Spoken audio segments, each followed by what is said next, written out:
కాంబోడియా దేశాన్ని వేదికగా చేసుకుని డిజిటల్ అరెస్టుల పేరుతో సైబర్ నేరాలకు పాల్పడుతున్న ముఠాను భీమవరం పోలీసులు పట్టుకున్నారు. 14 మంది నిందితుల్లో 13 మందిని అరెస్ట్ చేసిన పోలీసులు వారిని మీడియా ముందు ప్రవేశపెట్టారు.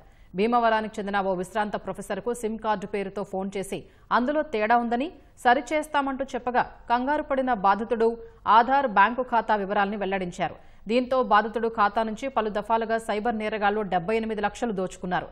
బాధితుడి ఫిర్యాదుతో కేసు నమోదు చేసుకున్న భీమవరం 2వ పట్టణ పోలీసులు 7 బృందాలుగా ఏర్పడి సైబర్ నేరగాళ్ల కోసం వేట ప్రారంభించారు.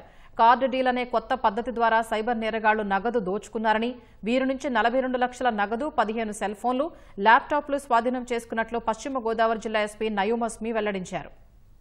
No digital arrest that exists in India.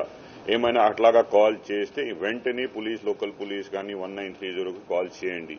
And also ఇది because most of these victims are old people, అక్కడ వెళ్ళి we will also organise our efforts. తర్వాత బ్యాంక్ కూడా మాట్లాడటం జరిగింది. అట్లాగే senior citizens if they are coming to bank, ఈ విషయంలో కూడా చూస్తే 6 సార్లు the victim has gone to bank and transferred the amount online. So they need to be guided, ask the question, me enduku double పంపిస్తున్నారు, maybe this amount may not look that big or that small, but jagrata, if we are able to stop and prevent these kind of crimes, it will be very, very helpful.